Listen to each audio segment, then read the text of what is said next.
अस्सलाम वालेकुम, बिस्मिल्लाहिर्रहमानिर्रहीम। वेलकम टू माय चैनल पर लर्न टुगेदर। उम्मीद है कि आप तमाम लोग खैरियत से होंगे। आज हम लोग इस वीडियो के अंदर पढ़ेंगे कि कैरेक्टर ऑफ वेव्स कौन कौन से होते हैं। इससे पहले आपको कुछ इन्फॉर्मेशन दे देता हूँ कि मैंने पिछले लेक्चर्स में आपको क्या पढ़ाया है। जैसे आपको मालूम है कि न्यू फिजिक्स की जो बुक आई है आपकी, तो उसके अकॉर्डिंग हम लोग चैप्टर्स पढ़ रहे हैं। तो हमारे पास पहला चैप्टर जो था वो जनरल वेव्स प्रॉपर्टीज़ था, ठीक है।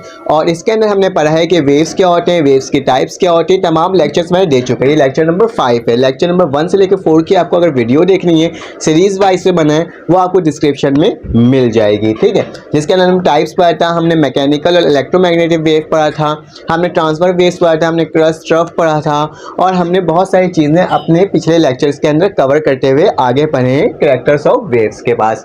तो चलिए हम वक्त ज़ाया किए बगैर इसको पढ़ लेते हैं। आसान सा टॉपिक, कोई मुश्किल टॉपिक नहीं है। बस कुछ आपको दोबारा से मुझे क्या करना पड़ेगा, आपको कुछ चीज़ें बतानी पड़ेगी जिसके मुताबिक आप क्या कर सको, इस चीज़ को समझ सको, ठीक है। तो हमारे पास सबसे पहले क्या आ जाएगा, हमने पढ़ना है क्या चीज़, फ्रीक्वेंसी। तो सबसे पहले कैरेक्टर क्या होती है, हमारे पास फ्रीक्वेंसी होती है। तो मैं यहाँ पे लिख देता हूँ फ्रीक्वेंसी।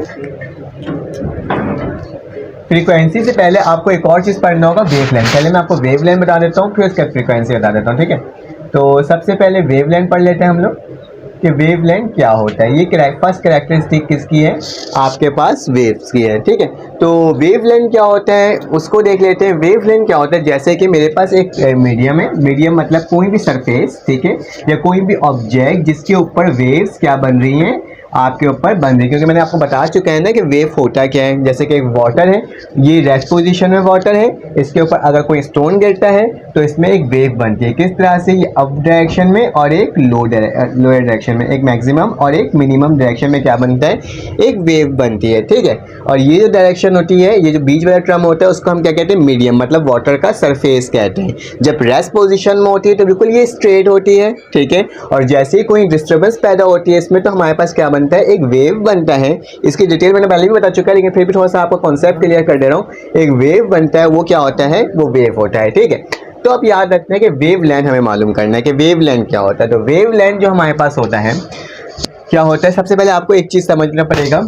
अगर आपके पास एक वो बन रही है, क्या बोलते हैं, वेव बन रही है, जो सबसे मैक्सिमम वैल्यू होती है, एक वेव की सबसे मैक्सिमम वैल्यू होती है, और एक क्या होती है, एक मिनिमम वैल्यू होती है, ठीक है। फिर एक मैक्सिमम वैल्यू आ रही है और एक क्या आ रही है, मिनिमम वैल्यू आ रही है। हमारे पास एक वेव कहाँ आके कंप्लीट हो जाता है, फर्स्ट वेव कहाँ कंप्लीट हो रहा है, हमारे एक वेव यहाँ से बना, एक मैक्सिमम वैल्यू तक गई, और फिर उसके बाद ये मिनिमम वैल्यू से आकर के यहाँ पर आके ये एंड हुआ, ठीक है। फिर सेकंड वेव यूं चला जो मैक्सिमम वैल्यू तक गई, और फिर मिनिमम वैल्यू से जाते हुए क्या हो गया, फिर इसके बाद क्या हो गया, यहाँ पाके ये एंड हुआ, ठीक है। एक पूरा वेव का जो एक साइकिल होता है ना, वो यहाँ से शुरू होता है और यहाँ पाके ख़त्म होता है। मतलब शुरू हो रहा है तो कहीं पर भी तो आके एक्सटाम होगा ना, उसका एंड होगा ना, तो वो एंड हमारे पास क्या होती है, ये होती है, ठीक है। जो मैक्सिमम पॉजिटिव वैल्यू होती है, मतलब सबसे ऊपर वाली जो मैक्सिमम वैल्यू होती है, उसको हम क्या कहते हैं, उसको हम लोग बोलते हैं क्रस्ट। क्या कहते हैं, क्रस्ट बोलते हैं किसी भी आपके वेव्स के ऊपर, ठीक है। मैक्सिमम पॉजिटिव वैल्यू मतलब ऊपर वाली वैल्यू पॉजिटिव होती है,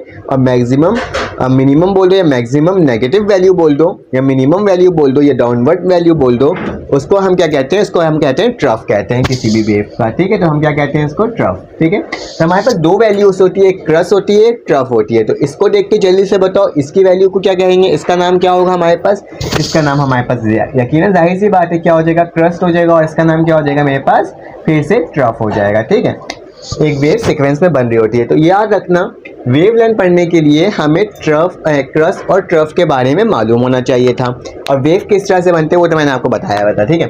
तो अब क्या करना है, अब आपको मालूम करना है कि वेवलेंथ क्या होती है। बेटा किसी भी मैक्सिमम, ठीक है, मैक्सिमम वैल्यू के बीच का जो डिस्टेंस होता है ना, उसको हम लोग क्या कहते हैं, उसको हम लोग कहते हैं वेवलेंथ। क्या कहते हैं, वेवलेंथ। वेवलेंथ को हम लोग क्या बोलते हैं, लैम्डा से डोनेट करते हैं। किससे करते हैं, वेवलेंथ को हम डोनेट लैम्डा से करते हैं, और इसको कहा जाता है वेवलेंथ। किसी भी दो क्रस्ट के दरमियान का डिस्टेंस वो क्या होता है, वो वेवलेंथ होता है। या किसी भी दो ट्रफ के दरमियान का जो डिस्टेंस होता है यहाँ से लेके यहाँ तक का, तो वो क्या होगा, वो हमारे पास क्या होगा, वो मेरे पास क्या होगा, वो वेवलेंथ होगा। तो इसकी डेफिनेशन किस तरह से लिख सकते हो, सिंपल सा, रेजिस्टेंस बिटवीन, क्या लिख सकते हो, द डिस्टेंस हम लोग कोशिश करेंगे कि हम लोग थ्योरी वर्क भी साथ साथ करेंगे, डेफिनेशंस वगैरह आपको लिखने का शौक है तो या फिर मैं जैसे बोल रहा होता हूँ वैसे आप लिख दो तो ज़्यादा बेहतर है। The distance between two crust, ठीक है, the distance between two crust लिख दो, ठीक है, या फिर या और करके लिख दो टू ट्रफ इज कॉल्ड, क्या कहलाता है वो वेव लेंथ कहलाता है। बल्कि आप अपने अल्फाज में भी लिख सकते हो जैसे आपको समझ में आए, ये भी लिख सकते हो द डिस्टेंस बिटवीन, या फिर the distance between crest to crest या ट्रफ टू ट्रफ, बात एक ही है, ठीक है। तो ये भी हम लोग ऐसे लिख सकते हैं, यहाँ पे टू क्रस्ट के दरमियान का डिस्टेंस या फिर दो ट्रफ के दरमियान का डिस्टेंस भी हमारे पास क्या होता है, वेव लेंथ होता है, ठीक है। तो हमने फर्स्ट आपको कैरेक्टरिस्टिक हमने पढ़ लिया। उसके बाद हमने क्या पढ़ना है, हमने सेकंड पढ़ना है क्या, फ्रीक्वेंसी। क्या पढ़नी है, फ्रीक्वेंसी। ये याद रखते हैं, ये सब न्यूमेरिकल्स में काफ़ी काम आते हैं और इसको हमने पढ़ना होता है। वेव लेंथ की जो आपके पास यूनिट होती है, ऐसा यूनिट होती है, वो क्या होती है, मीटर होती है, ठीक है। वेवलेंथ क्योंकि डिस्टेंस है, एक जगह से दूसरी जगह डिस्टेंस है, तो उसकी ऐसा यूनिट क्या होगी, हमारे पास मीटर होगी, ठीक है। एम से डोनेट करते हैं, आप पूरा भी लिख सकते हो, ठीक है, मीटर होती है हमारे पास। अब हमारे पास क्या आ गया, फ्रीक्वेंसी। फ्रीक्वेंसी क्या होता है, फ्रीक्वेंसी करने के लिए मुझे आपको एक डायग्राम बना के दिखाना पड़ेगा जिससे आप समझ सको। मेरे पास एक इस तरह से मैंने दो पॉइंट ले लिए, ठीक है, उसके दरमियान से मैं एक क्या पास करवा रहा हूँ, एक मैं वेव लेंथ पास करवा रहा हूँ, ठीक है।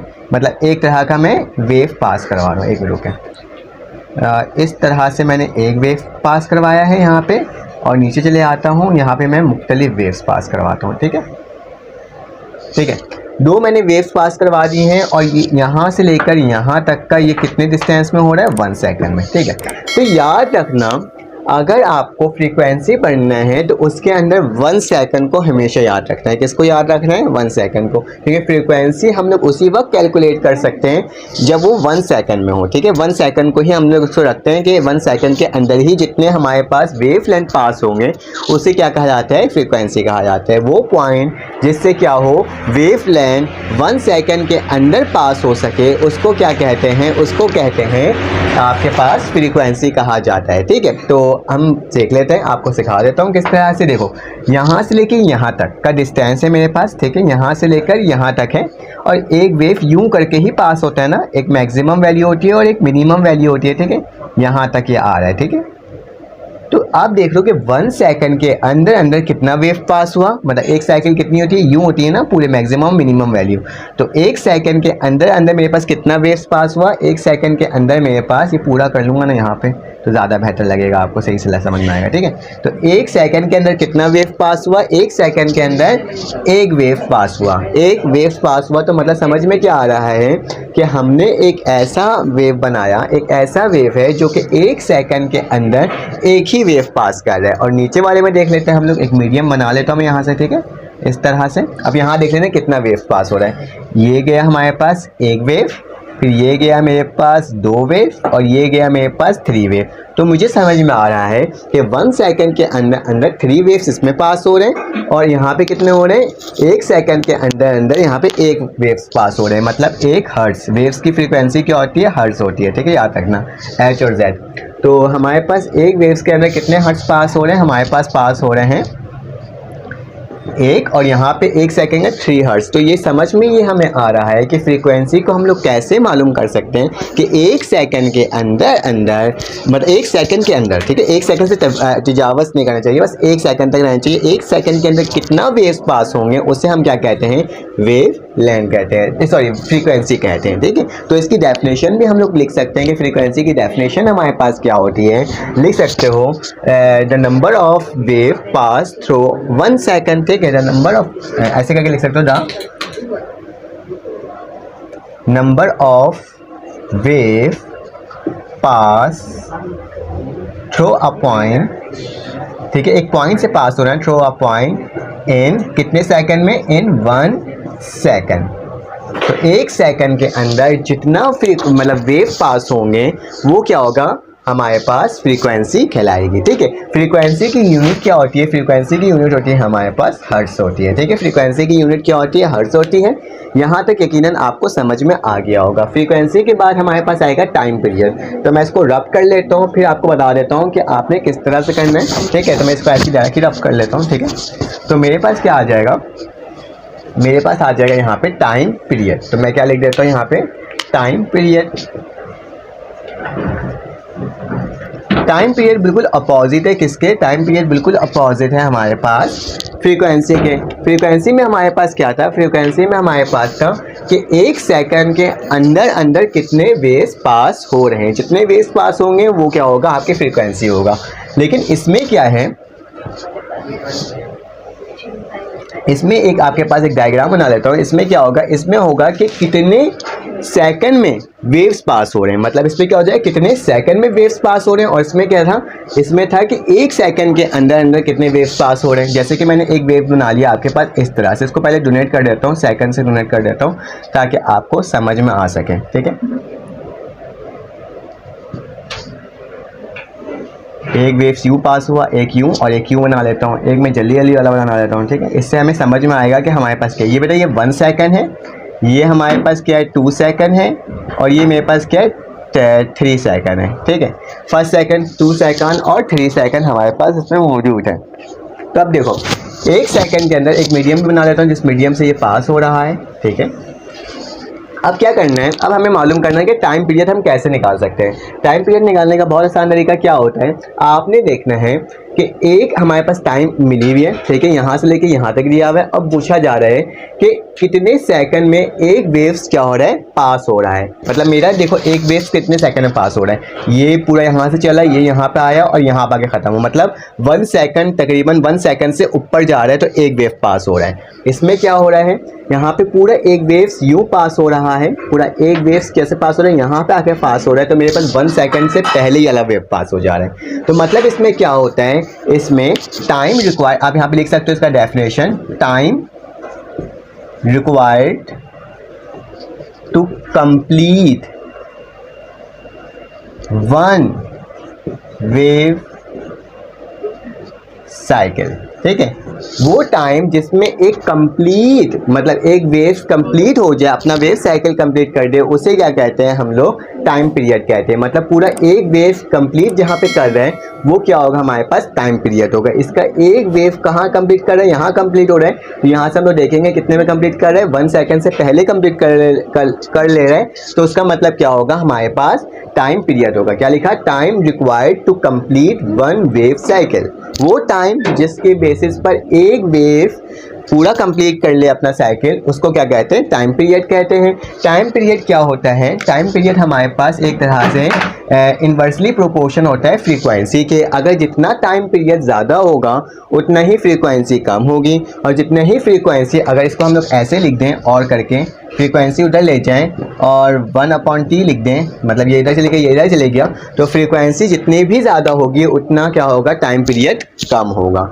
तो ये हमारे पास एक फार्मूला होता है। टाइम पीरियड की यूनिट क्या होती है? सेकंड होती है, क्योंकि हम टाइम के बारे में बात कर रहे हैं। और फ्रीक्वेंसी की यूनिट क्या होती है?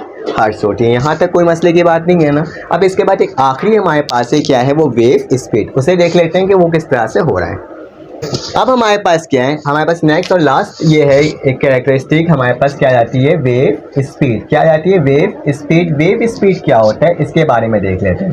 वेव स्पीड को हमारा सिंबल क्या होता है? हमारे पास v होता है। ठीक है, v से हम लोग इसको डोनेट करते हैं। याद रखिएगा, स्पीड का फार्मूला क्या होता है? स्पीड का फार्मूला होता है हमारे पास डिस्टेंस अपॉन टाइम। ठीक है, डिस्टेंस अपॉन टाइम क्या होता है? स्पीड का फार्मूला होता है। लेकिन हम लोग चैप्टर पढ़ रहे हैं वेव का, तो हमें मालूम है कि डिस्टेंस क्या होता है हमारे अंदर। वेव के अंदर हमने पढ़ा 2 ट्रस के दरमियान या 2 ट्रफ के दरमियान जो डिस्टेंस होता है उसको हम लोग क्या कहते हैं? वेव लेंथ कहते हैं। तो हम लोग इसको क्या कर सकते हैं? डी को हम लोग डोनेट कर सकते हैं लैम्डा से, वेव लेंथ से, क्योंकि डिस्टेंस ही असल में क्या होता है? वेव लेंथ होता है। 2 क्रस या 2 ट्रफ के दरमियान का डिस्टेंस किसके बराबर होता है? लैम्डा के।